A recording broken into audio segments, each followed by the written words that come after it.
अस्सलाम वालेकुम, मैं हूं डॉक्टर अलवी।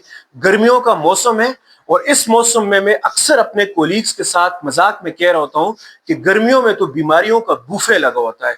वो इसलिए कि डायरिया के केसेस आ रहे होते हैं, टाइफाइड आ रहा होता है, मलेरिया आ रहा होता है, डेंगू आ रहा होता है, चेस्ट इन्फेक्शन आ रहे होते हैं, स्किन के इन्फेक्शन आ रहे होते हैं। लेकिन सबसे ज्यादा समर में हमारे पास डायरिया के केसेस आते हैं, यानी लूज मोशन के साथ बच्चे आते हैं। जहां लूज मोशन की फिर अलग अलग तरह तरह की ट्रीटमेंट है। अगर लूज मोशन बैक्टीरिया की वजह से तो अलग ट्रीटमेंट है, वायरस की वजह से तो अलग ट्रीटमेंट है। लेकिन याद रखना है कि गर्मियों में समर डायरिया जो है वो ज्यादातर रोटा वायरस की वजह से होता है। तो उसके लिए बड़ी आसान सी सादा सी ट्रीटमेंट होती है।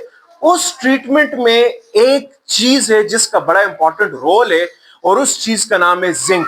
ये जिंक मार्केट के अंदर बहुत सारी कंपनियां, बहुत सारे ब्रांड के नाम से अवेलेबल है, जिस तरह के जिंकेट, ओडी भी है।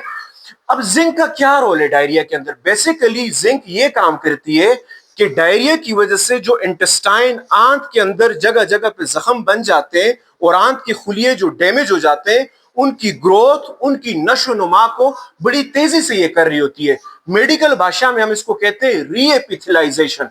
एक तो जख्मी डैमेज आंतों की ग्रोथ जल्दी कर रही होती है ताकि वो जल्दी से ठीक हो, और इसके अलावा जिंक विटामिन ए का बड़ा जबरदस्त यार है।